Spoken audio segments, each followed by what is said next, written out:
Fatei, idei easy boy, yei emio seringeri, Pwipwi sore radio.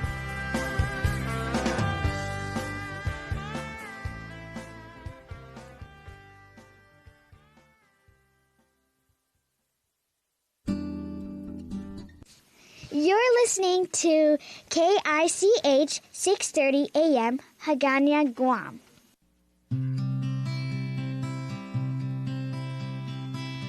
Pwipwi mia chengi cheng si pue tong fegen putong a feito serigod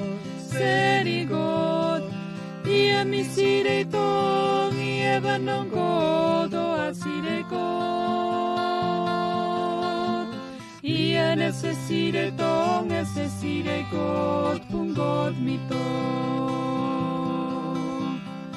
ia necesire God, pungot mito.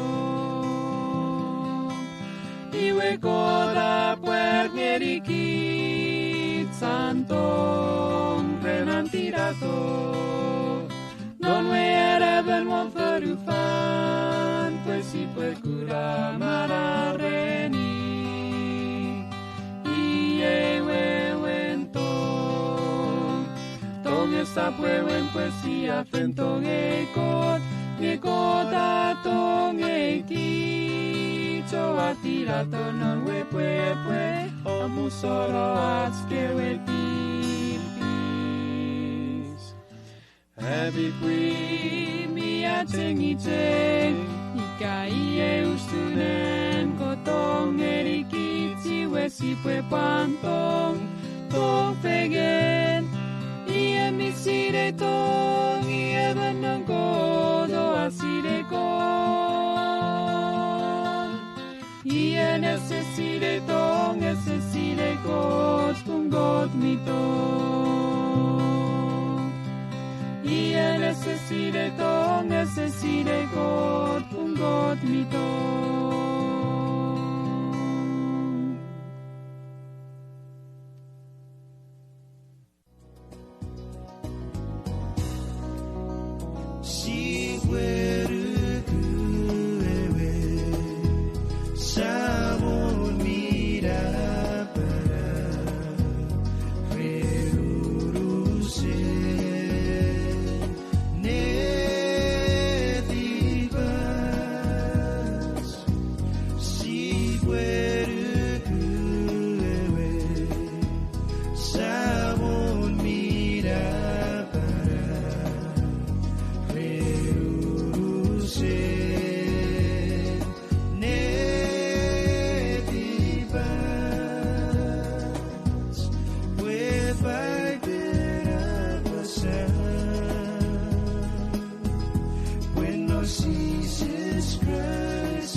Iwe fakupan nukrioran nim ngeri gitsmeirisin keu ngeri ke Pwipwi soreng kiriso chabur ngeri ko thra chabat tu fichipat chichi fega sefen ikera ipon non at ke fega Paipel norati program Paipel Apasa chiarats norati studio iwe chowe host ren ati program Paipel Apasa brother Alex Rhowuniong nukrioran ngor Pwipwi nukrioran Ifa suwa Usar mai tebe tipo ibu parera. Iabe tori ria jay bogiten chak and koti bebet. Amen. Ese paror merukun. Amen. We patasi sere katorong norati yatek momaratio patorogi atski kabasis. Ever. Sia wakot mira barap neng sia kiriso wari tu kreram tong mam ubebet kiriso cabur ngoruk pareri fansor kaf rap kapas ko seboche kobe emmer gem patpusin kapas ngeri gem me kapas ngeri char kusering ko seboche kobe niga kora ngekobo ba kibra urabu rapiges kiriso wari atsiatik mats digor noriten Sises. Amen. All right, well, nu gebu wauro chowaramba. Ngeri abi Pwipwi sore ko busarat tibis ka paras tibe benuk. Nge ikapun mayor kapasis na Paipel. Ikawo kits mi life na re fason nga biyor kapasis. En mi tori ko buka kits. Yen no phone number 671-689-9990. 671-689-9990. Ira no phone number ka tori ko buka kits one. Ren au kapasis na Paipel. En mi wat tori ko buka text nga kits one no number one WhatsApp.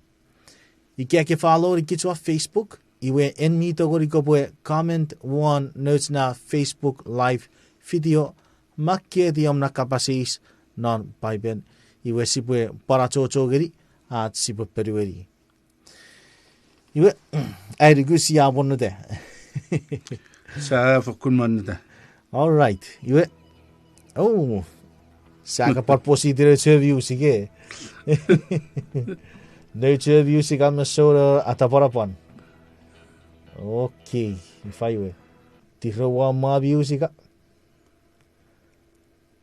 All right, pacha ita one life assist. Okay, iwe ate ewi kapasis men non ate program ese fatiga yewe sa ate receive question ese par fatiga area. Iwe ye kapasis ere Ifa Iten annuk Sises on ke Mwichefel non arwe faso. Ifa Iten han Sises Mwichefel Non Sises ke Mwichefel. non ewe faso. Iwe medicine si bwe teberi bwe John Judaism. Juda. John Israel. Uru said Israel Iten arwe nabaram. Judaism.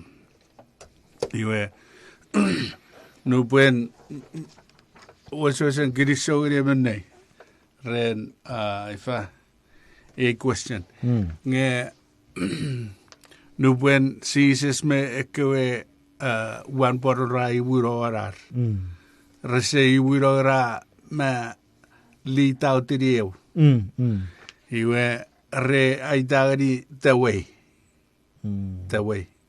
nge ise kon nien ifa fatva de chidi menipuk en nowian ira iwe ifa ikaiwa gra iwa niuri tikit ren nge ira jok ren rera iwe fatwich reja gaitagari arwe which the way. No non muatsi buen ne ari urusere New Testament. Sise parkura itere Mwichefel sise bue eri ko chakke ayen iterace Mwichefel. Ese buarera. Eseor. I Sises esera yen iterace which. Eor. When Sises efetanuan Judaism rabuchak awara. Resep suseri rabuchak awara. Eor. Ike sipati kirong non ekis history. Iwe ekabas Christian. Ewe desa erege Christian iwe kis followers of Christ. Ewer. Iwe Christian iwe ekewe John Romrei dageri ekewe re followeri Sises. John Romrei dagerir. Iwe werir rabwab adopted ra kusin kurfendir. Christian. Iwe ikere iwe siya erege kits Christians. Me ite followers of Christ. Ewer. Nye men not Paipel iwe ese afat. Ese waror. Ese orad and John never buera yen itach. Si bue feden no fen itajen. Esa busul mei au ete Seventh Adventist yo versia. STA etom parkrari. Pun en kot kokot. Ete gor ru kirigiri arbas. John Nugu, John Reserugu. Maybe. Iwe wisan e puesto pues pa morir John nugu, John rasa nugu, e pa morir geri rawa nugu. Amen. Irajok.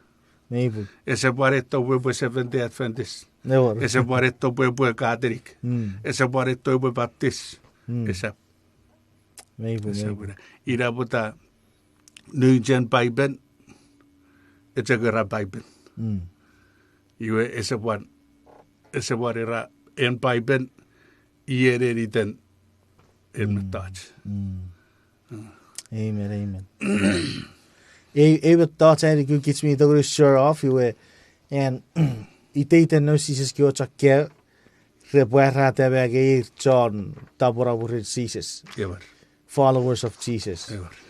You men not a coach wo gisin men of Paipel Sises ike Paipel mention ike Sises yewe irisire we Mwichefel ike mugre we Mwichefel. Meiri si kids kiri tsuk we Mwichefel. Ni da kids for meiri si was yari for not age. Sises. Si budget chaveri bu imfen ikai Mwichefel. Ese pobutabe ren Sises. Ese pobutabe ren Moses. Pue na fudge na rewatake. E pobutabe na rewatake afetanto. Ira bota in a story of salvation. E redigits pue feta tori pugon revelation. Me de fish men non ewatake e part fish men non revelation. Iwe e pue urchiro masawan men non revelation. Ever. Ira. Ewe met ausara met rakera ren. Ewe ba barabi urch mi burin mere puputere we men non poken Genesis. Iwe ever bar restored men non. Ewe medicine restored. Amen. Usun ya ferrawe e jaget to we parigits chances edugu. Ewe parigits John nugu. We ne men not ewa dage but jak restore ni. Ewe osupwa. Amen. Kisirati sa akaparo suragiwa akatsibigeri bon pusin parosen Sises pusin men not Paipel. Kits mi sireke kits sorex ya sirepun men non urwore kyo char Israel we irmi furri ekewe apara we iweribin.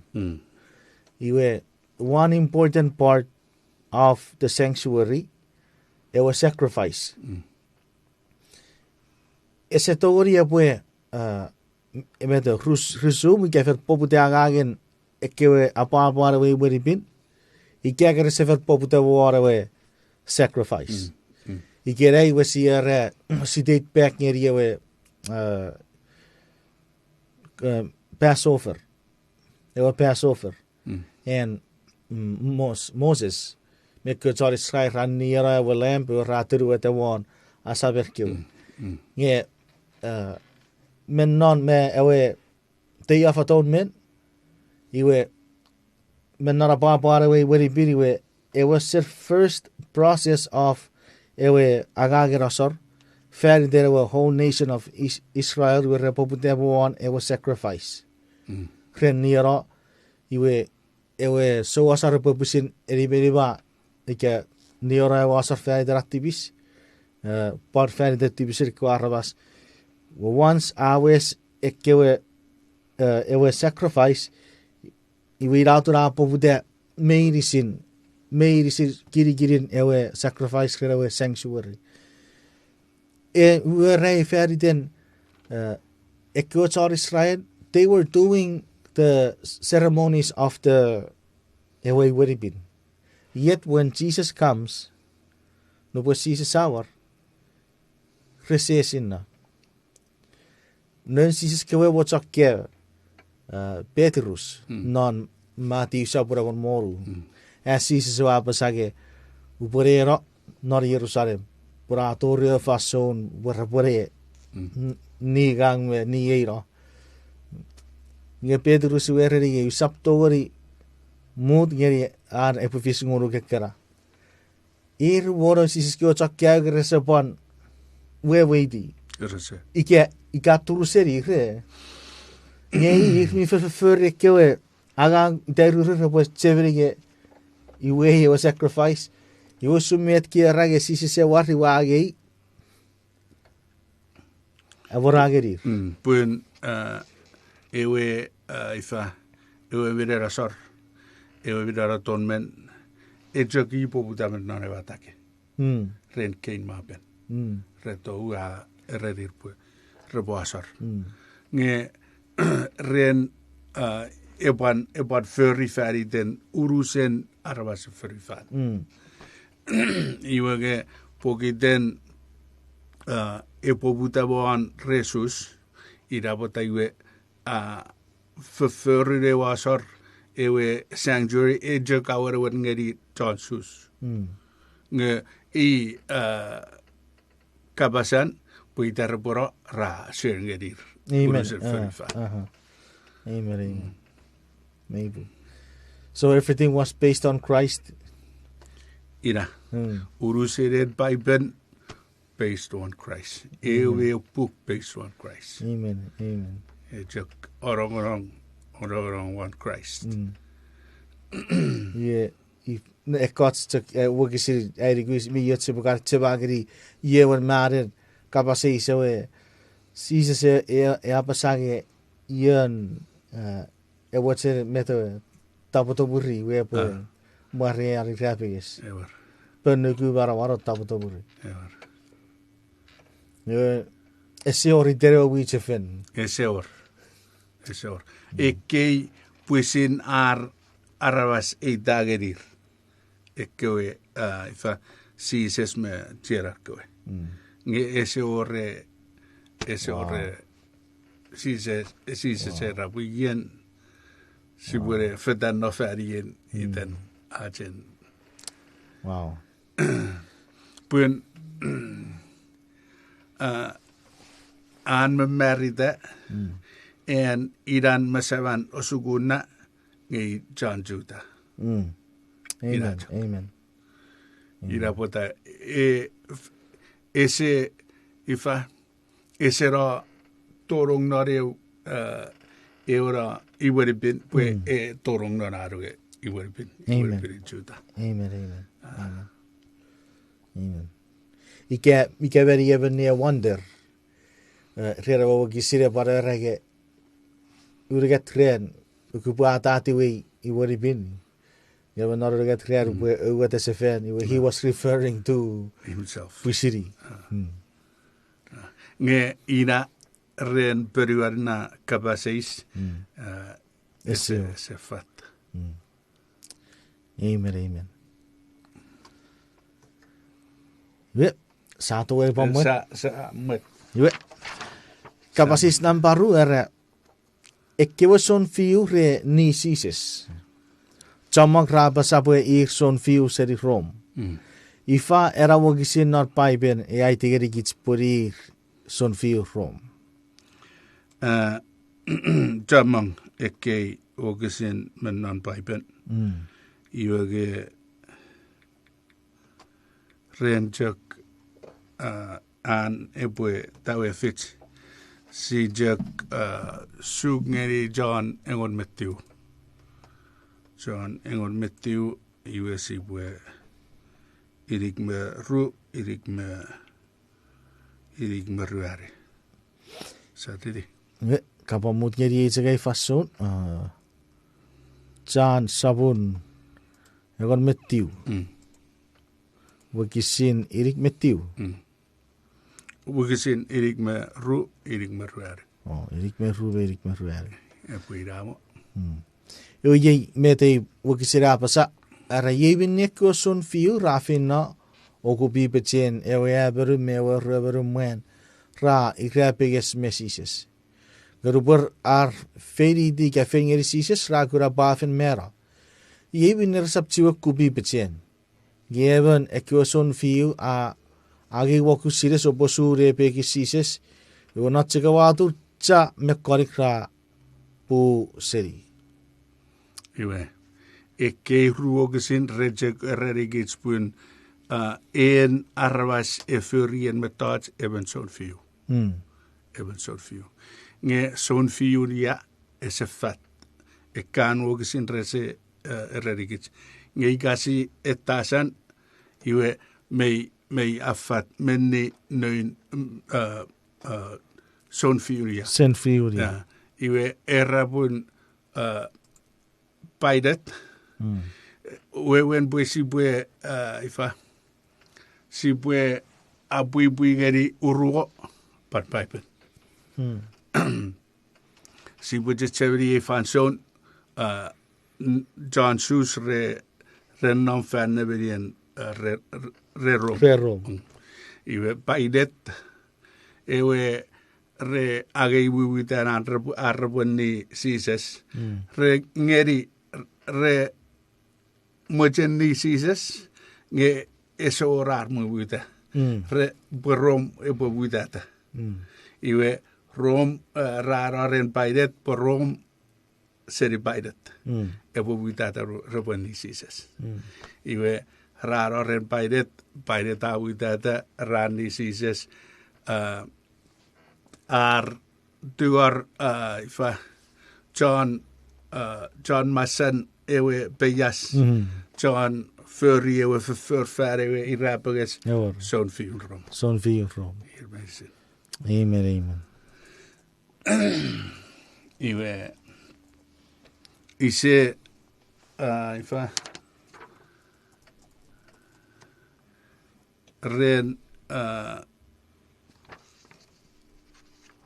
ira me kabasan nge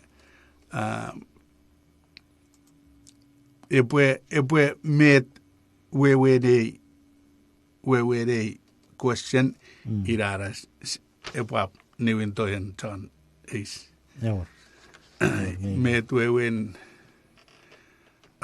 kais ika son fiun ika son fiurekis ira Amen. Ergu no erawagi ke erigitsi obi me affatati narwagi sirrik me butekar eniari feri den noitski charu sering eraburi rekoro wisse chachu darati gore piratus ira ge pilot iwe kits mi siri por pilot iwe seri rom I re rom iwe usumet kafera basa kiwa son fiu es ornor kiwa chon judai kiwa chon Israel son fiu por efen na fen ever I rom iwe kiwa son fiu I neun piratus ke pilot Jan piratus all right iwe abuita Ifa pat peru answer abuita peru ika pue ese peru ika bigor perirorera iwe pa Ewer kiriso okay iwe meiore kapasis won ewe egoronuk urigati kapasis era ifan era annuk koturuno ikabokut seri wesetean men norkewe egoronuk ifara puk na paibere mak ekewe egor annuk non si bue akowe di Exodus grisogeri emena si box akom ngeri Exodus rue wokisireu geri on mevzu pobutawan irigat on tori on mevzu ira ewe egoranuk iwa pa repeated non Deuteronomy nibu ira sibujok Ifa enari Exodus iwe Exodus sapurrue iei atur kotangeri Moses ekewe egoronuk iwe iei kota puputea ne ngeri Moses ikapasageri Moses ekewe egoronuk iwe ennuk nampai nawo kisiriga te apasa kosap area ben got meruki annuk namba ru makna wiksi rueru kosap feri urun ruwen feridom kosap puan arapara paus mettatun pekiten neng ike bettatun fan ferufan ike wan ferufan me fan feiron kosap chapeti o bin ngerir annuk namba uriget namna wiksi fisu kosap feri weri ite kaga wasawon mira barap amkot pun ngaga wasawon mira barap upong yeri ite den even mebe chapet tibisin ar feri weri ite iwe annuk namba rueru kabutuburu ewerin sabat poe kopoe piriri oru ren kopagang noro feri abang medicine yewe fisu ren ewerin sabat ferite ngaga wasawon mira barap amkot namba niwu kopoe asaworu sebo meirom pererin marawum repue chomogoro narawe feru ngaga wasawon mira barap amkot upengoru iwa fenno geri rampauru kosap niera arabas ge kosap ni barai namba ko meruari kosap ni show namba namba ko meruari namba fisu namba waru kosap sore namba tiu kosap wari kapas chafara usu choro rum iwe namba egon enuk namba egor kosap mochiri IT wen choro rum kosap pa mochiria ngeri purwen choro rum arang ngeri neun chon agang me chon agang fefit kosap pa mochiria IT ron ko meruras araberi si minne choro rum a eri Kiriso jabur iwe mesemwen achibwe torong naren kasabuje kebwe afataiga yen isera me buge se fatigar yewe iwe esafat nge ididin oron pueben soden Ewer iwe ikaira ididin oron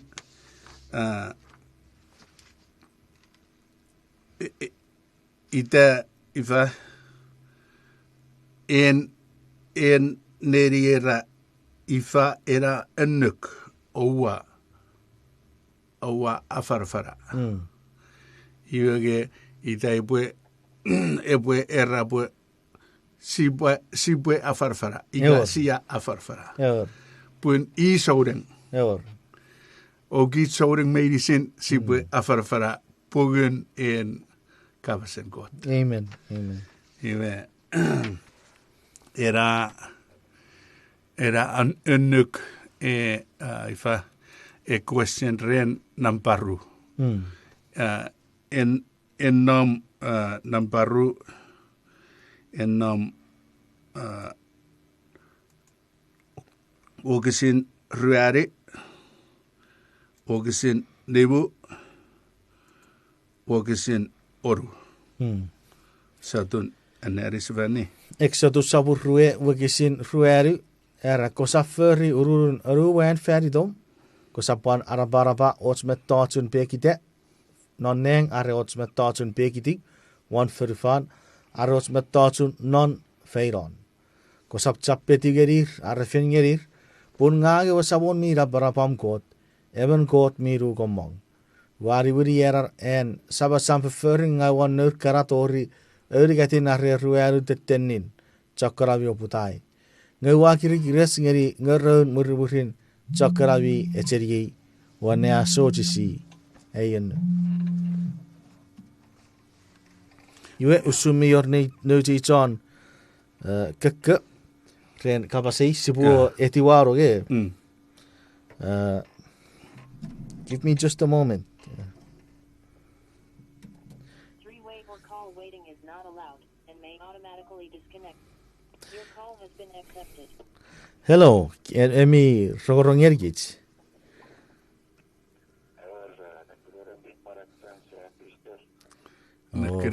Fakun nekuriarin kirso chapur. Kusabutera miorop kapaseis.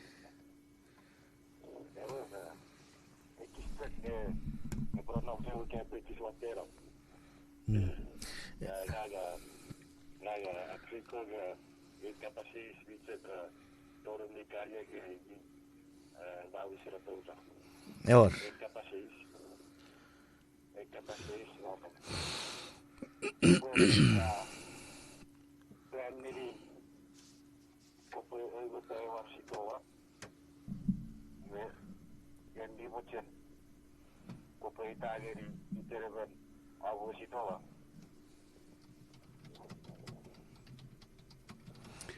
Ifa sokuna.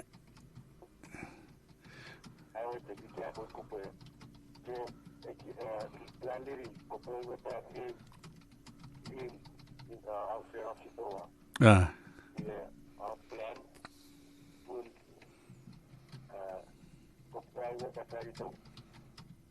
Ah.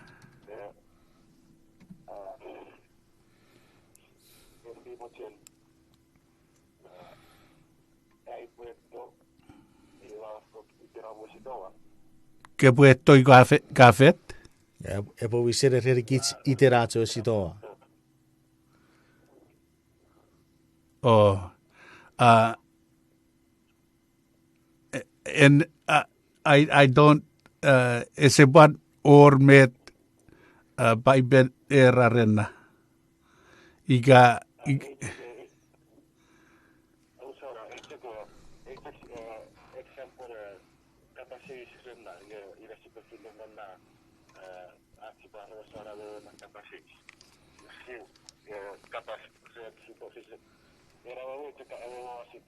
ja.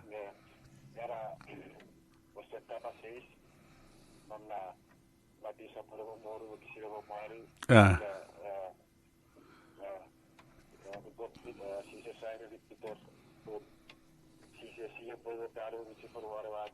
Ja.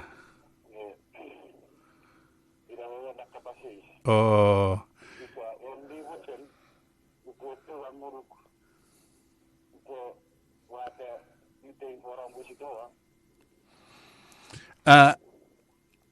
Ren kapasen Petrus me cara barau. Iwe ki jarabas sierra Sises erri Petrus en ajau.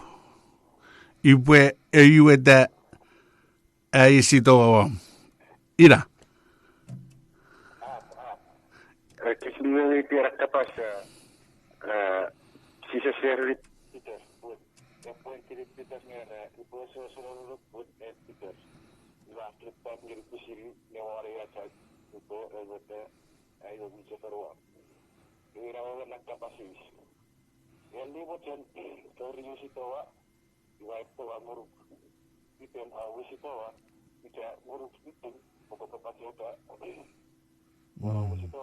Oh. Okay. Airu kia po ye sapu rewe kapasis dampai. Even newe sikai fighter as Sises no Sises ko chakya we Mwichefel. Ika irao. Oh. Ever. Kirisau guruk. Kirisau guruk. Ye kirisau cabur ngoruk pui batrigo. Kirisau pue keran pari ai rong nuwong. Ever. Kirisau.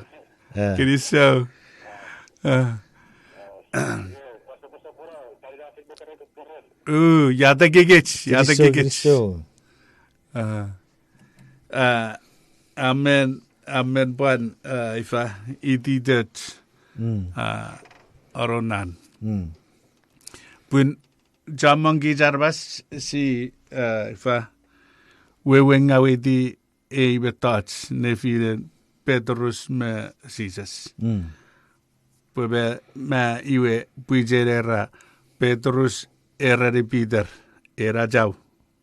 Ngawan ngang ibu pusin iwe da ai sitoan. Non urusen pugapin. Esoria sibwe gura Petrus ngebwe synonymous with rock. Ere achau. E se oria si bue kura Petrus nge bue wewen ajau. Pun Sises is jok all throughout. Seri Old Testament e fetare I jok. Iwe ren meto gerata. Petrus ese wajen bue Ifa ese wajen bue Sises e bura Jerusalem aromero. Iwe itai bue pirei. Joo. Iwe beto Sises arari. Satans fitto reseguri. When iwe ewe spirit. One Peter, spirit of the devil. Of Satan himself. Yeah.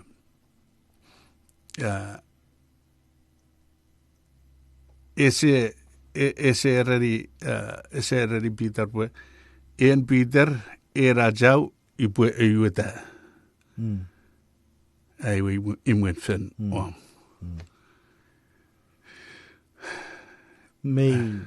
Mei fatafatuts men noratsia neri tube si Paipel. Ikasi bue snow down. Sa fedan aneri efeu. Iwe ngikasi jak sipido iwe ese. Maybe. Era evidence pon me kiraya. And Christa erage Ed Peter, you are Petros. You are moving pebble. Moving pebble or moving stone. Upon this rock. This rock. Upon this rock, I will build my church. Iwe me do kabar kotiri ben non. Irapu kisin ruegeri rueberi tu pucekan neari. Mati saburo moru kisi rueberi gatare. Iwe Petrus sa mora Sises ekis o apu putere ebu. Ai samon kota Pwipwi ngoruk. Esa fakkur fish ngoruk. Wesa wajen ye Sises abora furry ike tori of sacrifice ike. Iwe Sises akun ngeri Petrus o ayreri. Kaposu seri en nerien chepedek. Kaposu seri Satan everi chepedek neri. Iwe Peter cannot be the rock. Ewe Sises a fotugaro Mwichefel one. Puri sa kura murit jaga Sises Apasa wega often led by the spirit of devil. Nge pwe Ifa Peter fas ren ururuch ki jarabas. Ese we di met and Sises mission. Met Sises etto furry. Etto pwe furry. Nge weit Sises a errerir pwe wette we mara färdig dats nge ese menno. Ira bota ite an Peter wera ap kesabna nge pwe wewen nge pwe pirei nge pwe fen to the Lord a favor. Nge sisire pwe pwe se favor we wafen. Furry watcheri do vinga. Iwe saporan nan eran eki ragawe Sises watchen ikake yewe sidoa. Yewe ira usap watchen makke itere ben wara yewe sidoa. Sketsek ni wiri perwere kapasis safen naseri. Sises ese ngeri rekyochakke Iten.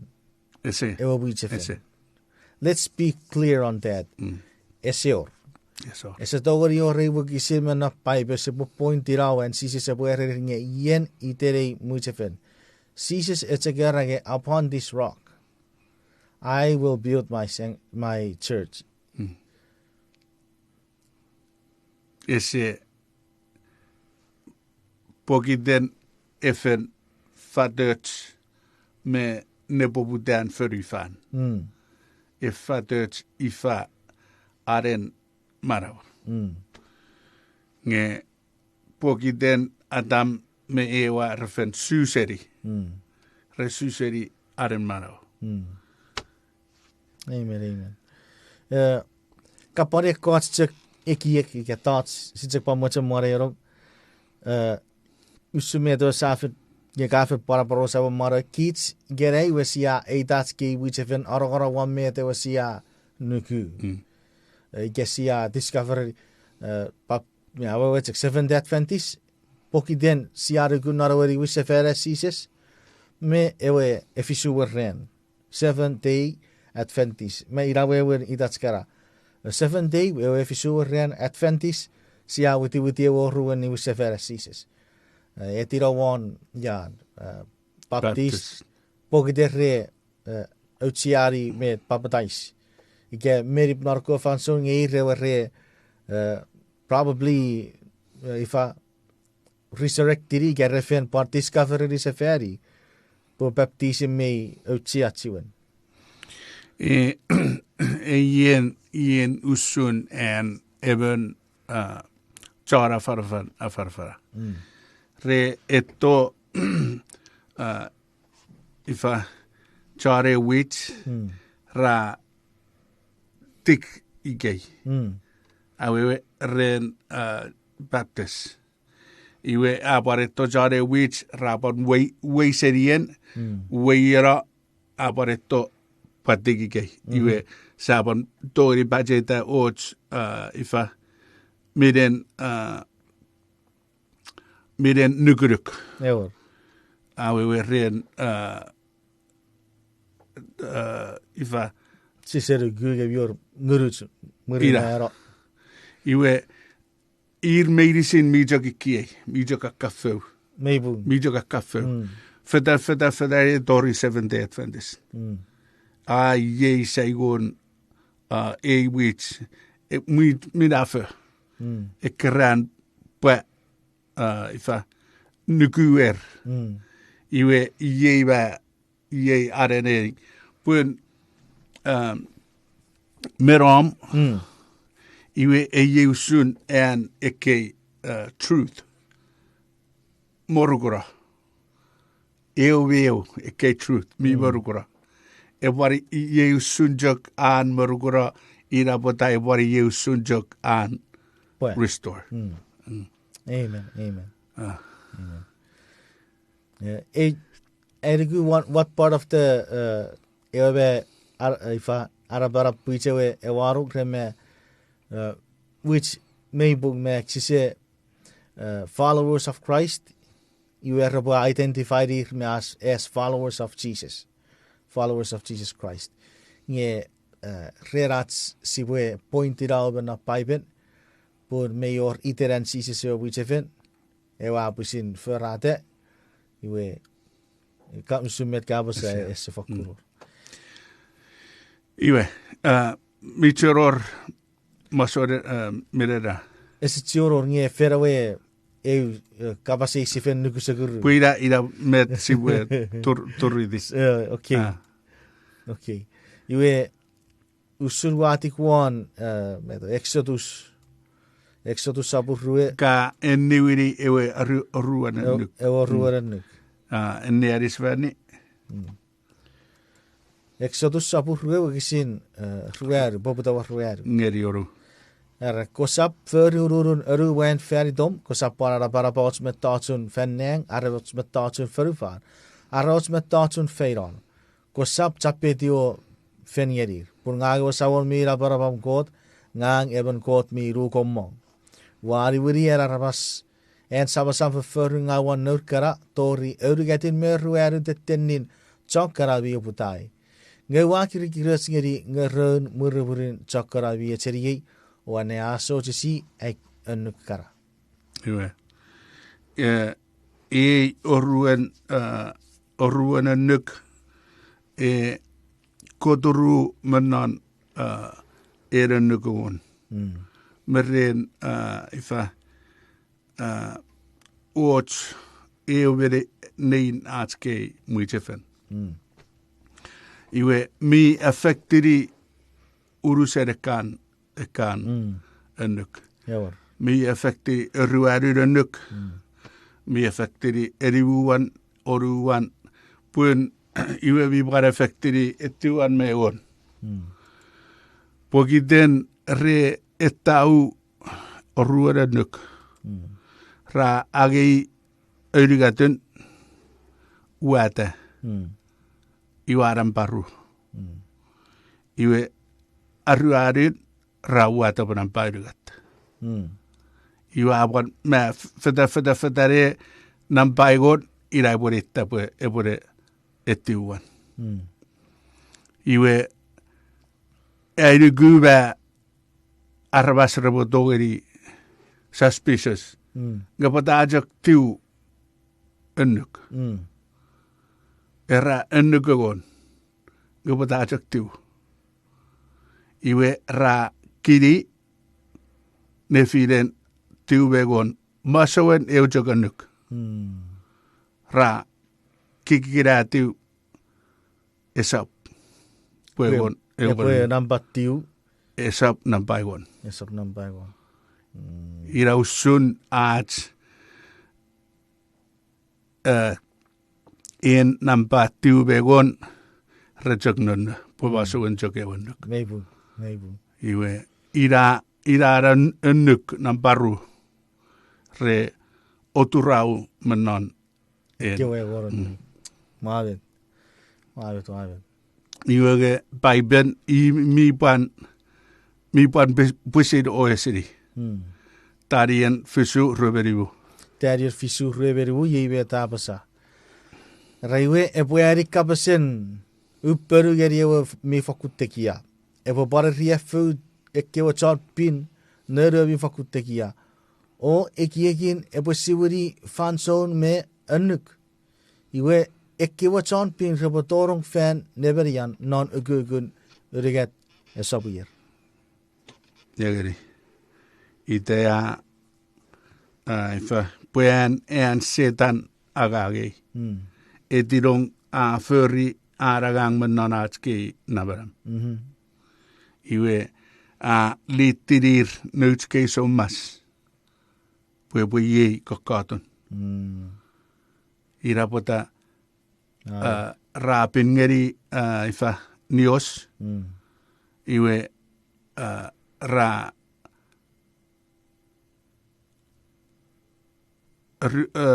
ruaruranuk ra uata pu urugatan. Meibu. Right kisiwi. Rai kasiwi. Pue era pue ifa menon eien era non eien era ise gon ifa wewe di masorera nge ien metera and think to change times and laws. Plural. Ese one or ia och ifa miren time en nomia puma en aruaruranuk. Eor. Iwe ese one or minen laws ya pugitan ma juraperen Paipel. Eor. Puma non-exodus. Eor. Iwe era ewe siwiri annuk. Eor. Iwe hafen siwiri. Pusin jakwaran. Ma Paipel mi chuen nom non Paipel. Pura baruari jak. Namparu krujak. Eor. Nampatiu jak. Nampat tiu. Nampaigot jak. Iwe gen non pusin neun puk. Ira siwiri. Iwe ira pota jamong eke Christians. Ra fiti fan non rarir fan. Non ewen ran. Koton pufen ewe ran kote ferera Checheberi. Iwe koturuno. Fe koturuno Koturuno. Maavet. Ita ipaien. Iga iwor ifa nomkes. Nori wognan. Iyo ge ngerir fisu kirasin korik. Sa fisu oru. Oru kirasin korik. Iwe eujok oranges. Ke ma eterieu iwe oranges. Orange juice. Iwe ikagererir ikabawajan agi yabi vitamin C. Aubwejok un seriero Orange juice. Amen. Ausap togeri agi vitamin C menon ekan ekach. Pun kari gijok. Ngien efsuan iere orange juice. Ira pota ko te rapue aebiri. You aban e wurara. Amen. Set it apart. 7 days. Iwe ika kefidi fanon ayun ran even Sunday kesay oranges. Poko terra. Ipo bitiri gabi one ran. Amen. Get about thoughts. Ewe kiek. En Moses se wa gura. Ewe ekewe irabi burobun. Rereki. Iwe afitte. Arapakang ewe magugu afaso. Moses kouro pun ko buridirop kara sus ike sirpa ike chori purei pur kau te won meibin iwe ukan pan eriri ngeri era ifa fosun era sabat pun iracha kewa ren meriri kewa ren meiri sin meibin iwe ukan negeri Ifa surare we ren rare we bin, but ifa surare we pun apat bin. Ewe pun every day pun me bit pogiden. Ewe presence of God made on no one. Iwe pusit by berai digeri gising men not Genesis. God ewe kewin epiri. Ewe rare in Sabbath. En nom non Genesis Ru geri irugat. But if eke John Pwipwi fifirat ye ba sigan mera anjasus raboreri anjasus Never. Ngesabi and nupuen pedi Iran non Genesis. Mwen Arse war. tipis. Chatsus Moment chansus se word. Ese war tipis. Iwe ira sadun neri. Genesis sapu ruwa kisin rugeri urigat. Ngen Norway fisuur ren kota eugati an wiagang o asesu seriak wagang medicine. Iwe kota efeyetu abore piri ewe fisuur ren punnon ren ja se seriaragang agagen förriang med förrifa. Sipue upperu. Sipue upperu. Ikabe sipue nungot arabas. We have to do like Jesus does. Sipue förri med gåte förri. Sipue asöse. Amen. Sises sa para basa gagawaan. Ene to bara. Edugui wiksikit si wato na apply gari para we da kabasi si Rhowuniong Iten Mwichefel. Iwe Sises es specify di fararo Mwichefel. Nge usun met yemi Apasa we check an. Ewe Sises eto bo ngeri. This is the true way. Iwe Apasa gari nge I am the way, the truth, and the life. The life. Ira Otsmetaats, Sises, is already by that fansoran by that city. What is truth? Pun by that a city. Ewer. You Sises is already. Pun by that the is akun. So.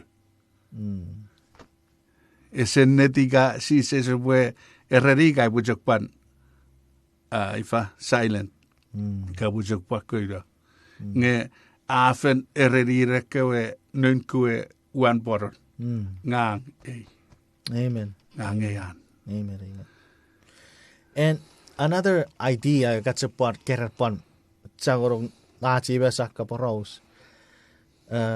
Me ye kijarabas iwe sio sukusuka kisingeri iden as Mwichefel. Verkot sibon agi itats. Wisia wate waras Mwichefel pun ekots iwe rewochereposin. Rewocherebo checheberi. Yeah, the beauty, the whole beauty of Jesus' ministry. Jesus, we pusila pasage, wa furry but thoughts medicine, seven on nang, I really were furry.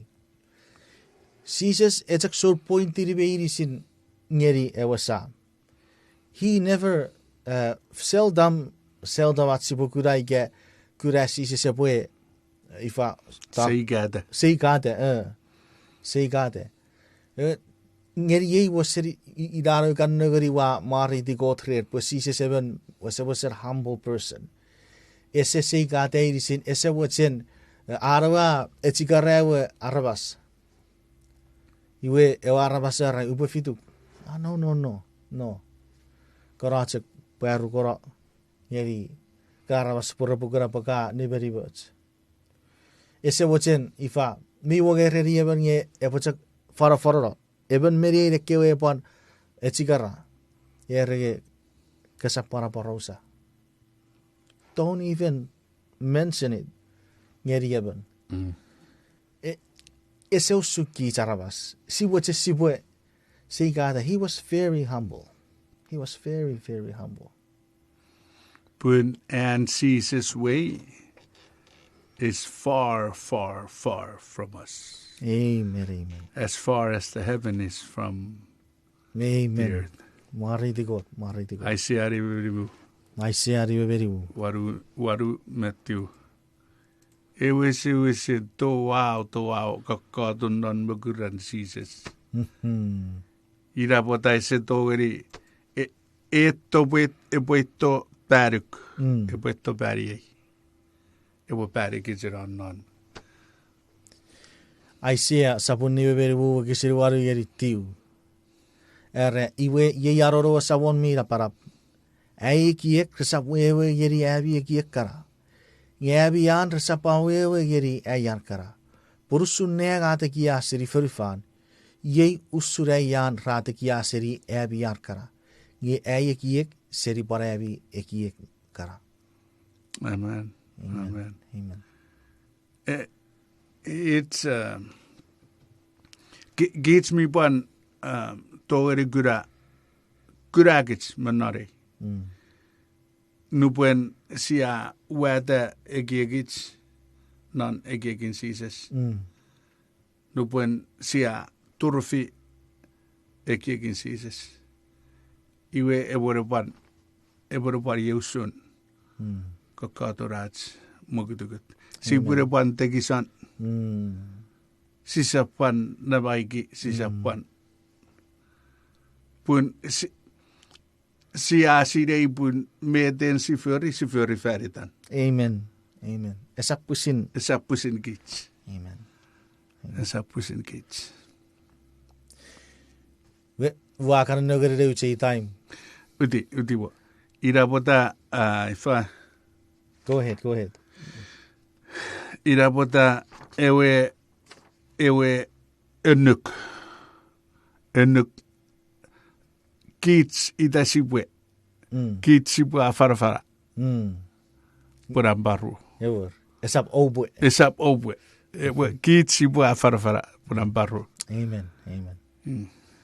Namparu a koturuno. Jeesia pingeri god non Sunday, narin fasun Paipel first day of the week. Ye ifa atoro gawe sibue ifa koturuno oruora negara sisapin yeri eruwen.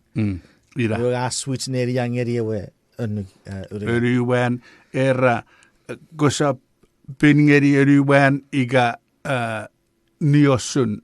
Eruwen. Yue sibure karo busubus geri tiat soureng verder ator rutskurok. At sibure kan officer nari fason. Kosabochen brother kobe osapakichan nari atik. Giriso jabur Sises sibu fakun kukuruk wen injak wan. Injak kabwe wisen areria orong mananetibats. Amen. Giriso jabur. Färdig den Sises satigar. Amen. Amen. Ye kiriso chabur ngeri ke Pwipwi sore. Kiriso para fitigis nari fason. Sipa pachu fagan next week Thursday pon not kiri Paipel Apasa. Ore pon nom god epwe FA2 kebi.